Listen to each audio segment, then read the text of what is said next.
আসন্ন ত্রয়োদশ সংসদ নির্বাচন ও জুলাই জাতীয় সনদ বাস্তবায়নের উপর আয়োজিত গণভোটকে সামনে রেখে সার্বিক আইনশৃঙ্খলা পরিস্থিতি নিয়ে একটি উচ্চ পর্যায়ের সভা অনুষ্ঠিত হয়েছে বুধবার।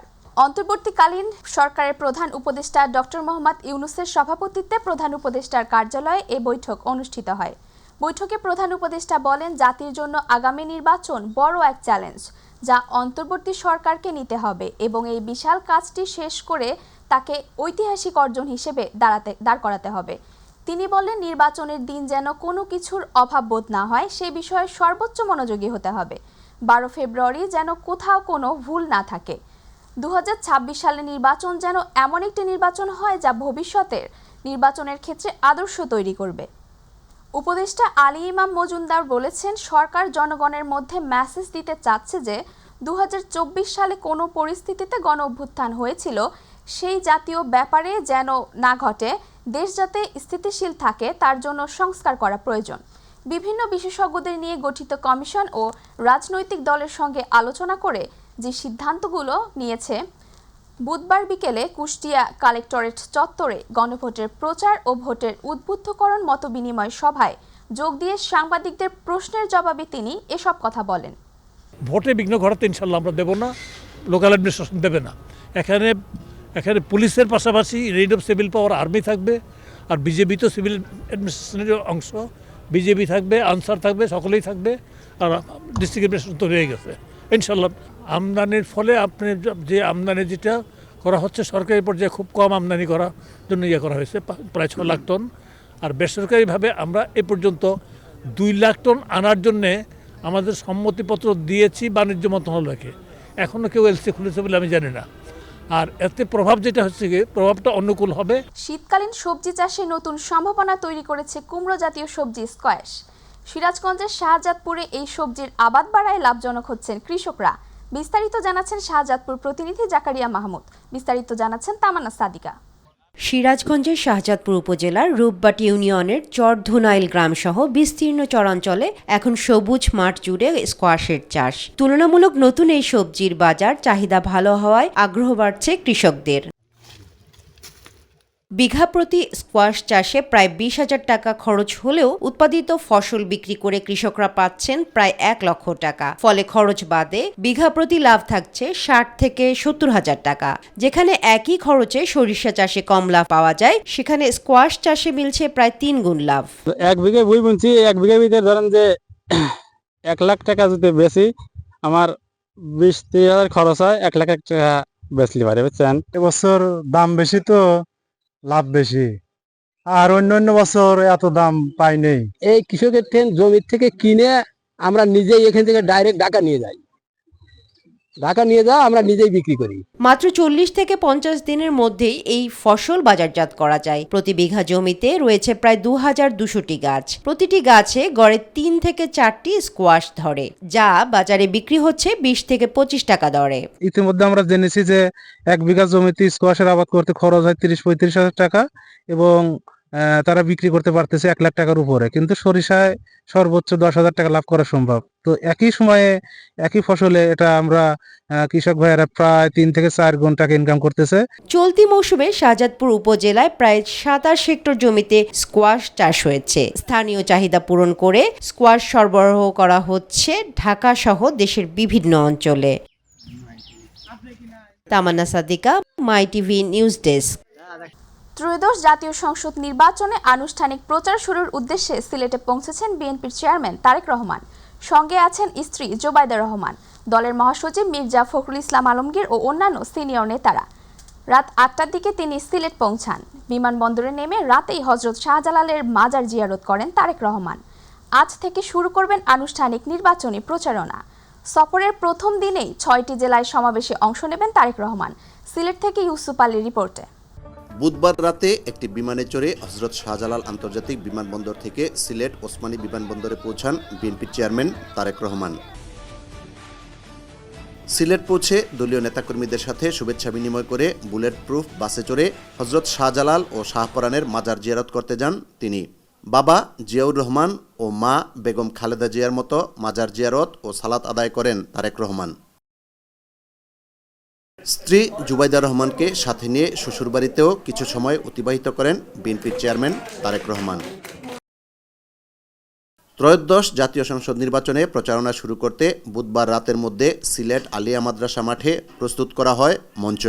বৃহস্পতিবার সকাল 10টা থেকে নির্বাচনী প্রচারণার সমাবেশ শুরু হওয়ার কথা থাকলেও বুধবার রাতেই দলীয় নেতাকর্মীদের পদচারণায় কানায় কানায় পরিপূর্ণ হয়ে যায় সিলেট আলিয়া মাদ্রাসার মাঠ। স্মরণকালের সবচেয়ে বড় সমাবেশ করতে সব ধরনের প্রস্তুতি নেওয়া হয়েছে বলে জানান সিলেট বিএনপির নেতাকর্মীরা। স্মরণকালের সবচেয়ে বৃহৎ জনসমাবেশের মাধ্যমেই আজকে আমাদের এই নির্বাচন কার্যক্রম শুরু হবে। ইতিমধ্যে আমাদের বিভিন্ন নেতৃবৃন্দ বিভিন্ন উপজেলা এবং জেলা থেকে এখানে এসে সমবেত হয়েছে। শুধু বিএনপির চেয়ারম্যান হিসেবে নয়, সিলেটের জামাই হিসেবেও তারেক রহমানকে বরণ করতে অধীর আগ্রহে অপেক্ষা করছেন বলে জানান স্থানীয়রা। 12 ফেব্রুয়ারি যে নির্বাচন, সেই নির্বাচনের প্রচারণা আমাদের সিলেট হযরত শাহজালালের পূর্ণভূমি মাটি থেকে উনি শুরু করবেন। তো ওনাকে আমরা সিলেট 3 আসনে দানের শীষ বিজয় করে ওনার হাতে উপহার দেব। রাতে দূরের নেতাকর্মীরা আসলেও ভোর থেকে আশেপাশের নেতাকর্মীরা সমাবেশে যোগ দেয় আলিয়া মাদ্রাসা মাঠ ও আশেপাশের সড়ক জনসমুদ্রে পরিণত হয়। বিএনপির প্রতিষ্ঠাতা ও সাবেক রাষ্ট্রপতি জিয়াউর রহমান এবং সাবেক প্রধানমন্ত্রী বেগম খালেদা জিয়া যেভাবে পূর্ণভূমি সিলেট থেকে নির্বাচনী প্রচারণা শুরু করতেন, সেই পথ অনুসরণ করে তারেক রহমানও এই সমাবেশ থেকে নির্বাচনী প্রচারণা শুরু করবেন। স্থানীয় নেতাকর্মীদের ধারণা, দেশবাসীর উদ্দেশ্যে যে বক্তব্য দিয়েছেন আই হ্যাভ এ প্ল্যান, সেটি বাস্তবায়ন করতে ধানের শীষ প্রতীকে ভোট দিয়ে বিএনপির প্রার্থীকে বিপুল ভোটে বিজয়ী করার আহ্বান জানাবেন বিএনপির চেয়ারম্যান তারেক রহমান। সিলেট আলিয়া মাদ্রাসা মাঠ থেকে ইউসুফ আলী, মাই টিভি। দর্শক, এই মুহূর্তে আলিয়া মাদ্রাসা মাঠের সমাবেশ স্থলে আছে সহকর্মী ইউসুফ আলী। যুক্ত হচ্ছি তার সাথে। ইউসুফ, 22 বছর পর সিলেটে তারেক রহমান, তো সমাবেশ ঘিরে নেতাকর্মীদের মধ্যে কেমন উৎসাহ উদ্দীপনা দেখছেন আমাদের জানাবেন।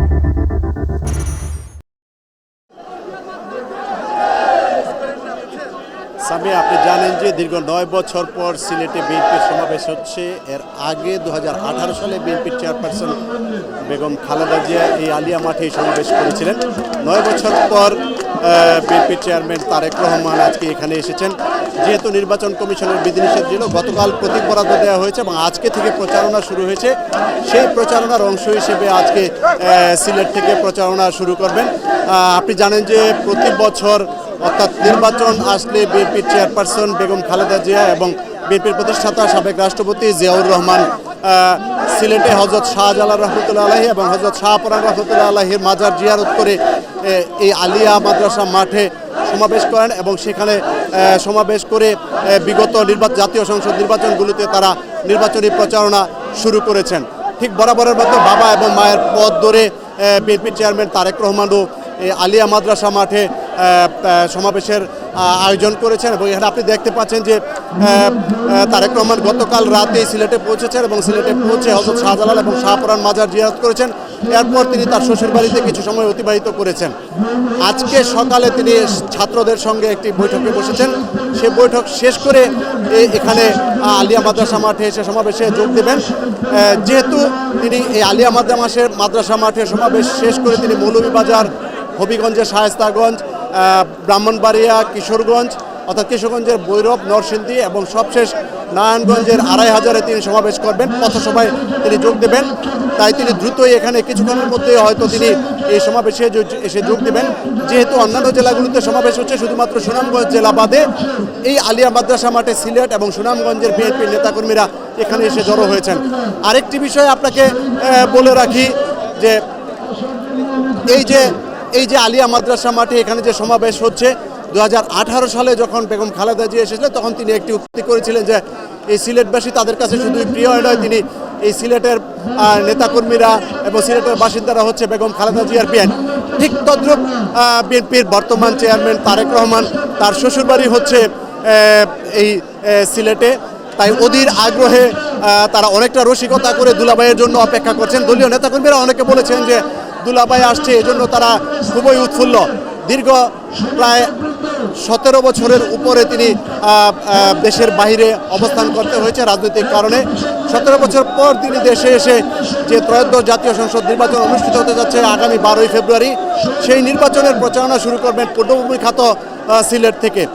তবে দলীয় নেতাকর্মীরা ধারণা করছেন যে তিনি যেহেতু বাংলাদেশে 25শে ডিসেম্বর এসে তিনি দেশবাসীর উদ্দেশ্যে ঘোষণা দিয়েছিলেন যে আই হ্যাভ এ প্ল্যান, এই যে তার প্ল্যান, সেই প্ল্যানটিকে বাস্তবায়ন করার জন্য তিনি হয়তো সিলেটবাসীর কাছে আবেদন জানাবেন যাতে করে বিএনপির মনোনীত প্রার্থীদের ধানের শীষে ভোট দিয়ে বিএনপিকে জয়যুক্ত করে এবং বিএনপি যাতে সরকার গঠন করতে পারে। যদি বিএনপি সরকার গঠন করতে পারে তাহলে তিনি হয়তো সেই প্ল্যানটি বাস্তবায়ন করবেন, সেই আহ্বানই তিনি জানাবেন। আরেকটা বিষয় আপনাকে জানিয়ে রাখি, যেহেতু এটি পূর্ণভূমি হিসেবে পরিচিত, এটি প্রথম সমাবেশ, এখান থেকেই তিনি প্রচারণা শুরু করবেন।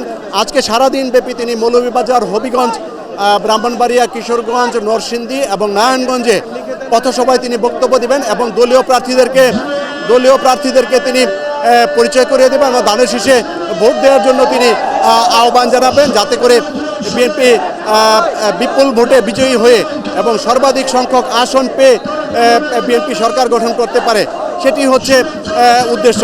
যেহেতু এই সমাবেশটিকে ঘিরে কিন্তু দলীয় নেতাকর্মীরা সকাল থেকেই আলিয়া মাদ্রাসা মাঠে এসে জড়ো হয়েছেন। ছাত্রদের সঙ্গে বৈঠক শেষ করেই বিএনপি চেয়ারম্যান তারেক রহমান এই সমাবেশে আসবেন এবং সমাবেশে আসার পর তিনি সিলেটবাসীর উদ্দেশ্যে বক্তব্য রাখবেন এবং বিএনপিকে জয়যুক্ত করার জন্য আহ্বান জানাবেন।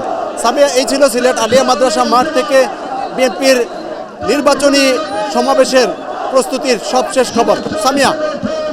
ইউসুফ, আপনাকে ধন্যবাদ। দর্শক, এই মুহূর্তে সমাবেশ স্থলের বাইরে আছেন আমাদের সহকর্মী মৃণাল কান্তি দাস, যুক্ত হচ্ছি তার সাথে। হাজারো নেতাকর্মীর সমাগম ঘটেছে সিলেট আলিয়া মাদ্রাসার মাঠে। তো দলীয় প্রধানকে পেয়ে কি অনুভূতি ব্যক্ত করছেন তারা? কিন্তু তিনি শাহজালাল এবং শাহপুরানের মাজার জিয়ারত করেছেন এবং শাহজালাল এবং শাহপুরানের মাজার জিয়ারতের পর কিন্তু তিনি ওনার শ্বশুরবাড়িতে গিয়েছিলেন, সিলেটে ওনার শ্বশুরবাড়ি দক্ষিণ সুরমায়, এবং সেই শ্বশুরবাড়িতে গিয়ে কিন্তু রাতের খাবার খেয়েছেন এবং গতকালকে এই পর্যন্তই ছিল তার কর্মসূচি এবং আজকে সকালে কিন্তু তিনি রাজনৈতিক শিক্ষার্থীদের সাথে একটি মত বিনিময় সভা করেছেন এবং অল্প কিছুক্ষণ পরেই কিন্তু জনসভায় আসার কথা রয়েছে। আলিয়া মাদ্রাসায় সিলেট জেলা মহানগর এবং সুনামগঞ্জ জেলা বিএনপি কর্তৃক আয়োজিত রাজনৈতিক নির্বাচনী যে জনসভা রয়েছে সেই জনসভায় কিন্তু প্রধান অতিথির বক্তব্য দেওয়ার কথা রয়েছে তারেক রহমানের। যদিও সমাবেশ 11টায় শুরু হওয়ার কথা রয়েছে, আমরা কিন্তু গতকাল রাত থেকেই সমাবেশস্থলে নেতাকর্মীদের উপস্থিতি লক্ষ্য করেছি এবং সকাল থেকেই সিলেট নগরী এবং জেলার বিভিন্ন উপজেলা, ওয়ার্ড এবং সুনামগঞ্জের বিভিন্ন উপজেলা থেকে নেতাকর্মীরা কিন্তু মিছিল সহকারে আসছেন। আমরা যেখানে অবস্থান করছি এটি রিক্কাবিবাজার পয়েন্ট, এই পয়েন্ট দিয়েই কিন্তু প্রতিটি মিছিল সমাবেশস্থলে যাচ্ছে এবং নেতাকর্মীদের যে উৎসাহ উদ্দীপনা আমরা লক্ষ্য করেছি। অনেক নেতাকর্মীর সাথে কথা বলেছি, অনেক তরুণ নেতাকর্মীর সাথে আমরা কথা বলেছি যারা সরাসরি কখনো তারেক রহমানকে দেখেননি, আজকে প্রথমবারের মতো সরাসরি তারেক রহমানকে দেখবেন, সেটা কিন্তু তাদের বিষয়ে আরও বিপুল আগ্রহ সৃষ্টি করেছে। এবং আরেকটি বিষয় আমি আপনাদেরকে জানিয়ে রাখি, এই সমাবেশ সে বক্তব্য দেওয়ার পর কিন্তু তিনি সড়ক পথে ঢাকার উদ্দেশ্যে রওনা দেবেন। ঢাকার উদ্দেশ্যে রওনা রাস্তায় কিন্তু তিনি মৌলভীবাজারের শেরপুর, হবিগঞ্জের শায়েস্তাগঞ্জ সহ মোট 7টি সমাবেশে বক্তব্য দেওয়ার কথা রয়েছে তারেক রহমান। আসলে এই ছিল সিলেটে তারেক রহমানের সমাবেশের সার্বিক পরিস্থিতির এখনকার পর্যন্ত আমার কাছে সর্বশেষ। মৃণাল, আপনাকে ধন্যবাদ। বিএনপির প্রতিষ্ঠাতা সাবেক রাষ্ট্রপতি জিয়াউর রহমানের জন্মবার্ষিকী উপলক্ষে গাজীপুর সদর উপজেলা বিএনপির উদ্যোগে দোয়া ও মিলাদ মাহফিল অনুষ্ঠিত হয়েছে।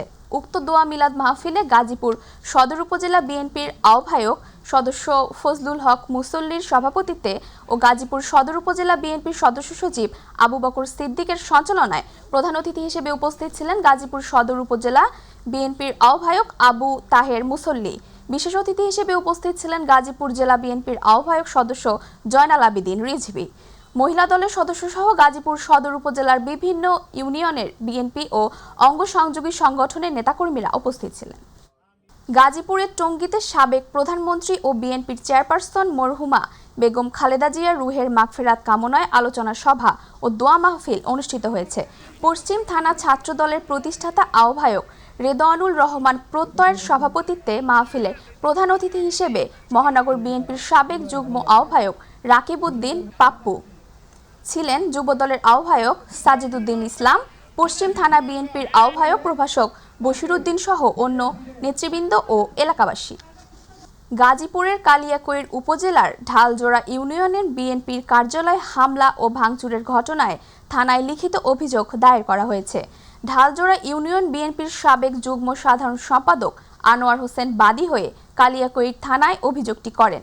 অভিযোগে বলা হয়, গত 15 জানুয়ারি বিকেল 3টার দিকে আড়াইগঞ্জ বাজার সংলগ্ন ঢালজোড়া ইউনিয়ন বিএনপির কার্যালয়ে কর্মী সভা আগ মুহূর্তে একদল দুর্বৃত্ত অতর্কিত হামলা চালায়। এ সময় কার্যালয়ের চেয়ার টেবিল ভাঙচুর করা হয়, বাইরে রাখা 5টি মোটরসাইকেলও ক্ষতিগ্রস্ত করা হয়। কালিয়াকৈর থানার ভারপ্রাপ্ত কর্মকর্তা খন্দকার নাসির উদ্দিন জানান, বিষয়টি তদন্ত করে প্রয়োজনীয় আইনানুগ ব্যবস্থা নেওয়া হবে। পার্বতীপুর বিএনপির চেয়ারম্যান তারেক রহমানকে ঘিরে ফেসবুকে কটূক্তির ঘটনায় গোলাম মোস্তফা নামে এক ব্যক্তিকে আটক করেছে পুলিশ। গতকাল উপজেলার হরিরামপুর ইউনিয়নের খয়ের পুকুর হাট এলাকায় অভিযান চালিয়ে মোবাইল ফোন সহ হাতে নাতে আটক করা হয়। গতকাল সন্ধ্যায় আদালতের মাধ্যমে গতকাল তাকে জেলা হাজতে পাঠানোর বিষয়টি নিশ্চিত করেছে মডেল থানার অফিসার ইনচার্জ তদন্ত জাকির হোসেন মোল্লা। শরীয়তপুর জেলার সদর উপজেলা চন্দ্রপুর ইউনিয়নে আব্দুল হামিদ ঢালির প্রথম মৃত্যুবার্ষিকী পালন ও 5 নং ওয়ার্ড বিএনপির উঠান বৈঠক অনুষ্ঠিত হয়েছে। চাঁদপুর ইউনিয়ন বিএনপির নেতা মশিউর রহমান মুন্নার সভাপতিত্বে ও 5 নং ওয়ার্ড বিএনপির নেতা খোকন হালাদের পরিচালনায় অনুষ্ঠানে প্রধান অতিথি হিসেবে উপস্থিত ছিলেন শরীয়তপুর 1 আসনের ধানের শীষের মনোনীত প্রার্থী সাইদ আহমেদ আসলাম ও জেলা বিএনপির সাধারণ সম্পাদক সর্দার AKM নাসির উদ্দিন কালু। এ সময় উপস্থিত ছিলেন জেলা ও উপজেলা পর্যায়ের বিভিন্ন নেতাসহ চন্দ্রপুর ইউনিয়নের সভাপতি হাবিবুর রহমান শিকদার, সাধারণ সম্পাদক বাবুল আকন, বিনোদপুর ইউনিয়ন বিএনপির সভাপতি আফজাল হোসেন হাওলাদার, চন্দ্রপুর ইউনিয়ন বিএনপির নেতা হারুন ঢালি, প্রচার সম্পাদক জামাল মল্লিক। ফরিদপুরের ভাঙ্গায় বাংলাদেশ জামায়াত ইসলামী মনোনীত ফরিদপুর 4 আসনের সংসদ সদস্য পদপ্রার্থী মাওলানা মোহাম্মদ সরওয়ার হোসেন আসন্ন ত্রয়োদশ জাতীয় সংসদ নির্বাচন উপলক্ষে বিভিন্ন বিষয় নিয়ে সম্মেলন করেন। বাংলাদেশ জামায়াত ইসলামীর পৌর কার্যালয়ে অনুষ্ঠিত সংবাদ সম্মেলনে লিখিত বক্তব্য পাঠ করে এমপি প্রার্থী মাওলানা সরওয়ার হোসেন বলেন, 10 দলীয় জোটের সিদ্ধান্ত অনুযায়ী ফরিদপুর 4 আসনকে উন্মুক্ত করেছেন। সংবাদ সম্মেলনে আরও উপস্থিত ছিলেন বাংলাদেশ জামায়াত ইসলামীর পৌর আমির ডাক্তার এনায়েত হোসেন, এমদাদুল হক ইয়াদ আলী, এনসিপি ভাঙ্গা আহ্বায়ক আশরাফ হোসেন সহ নেতৃবৃন্দ।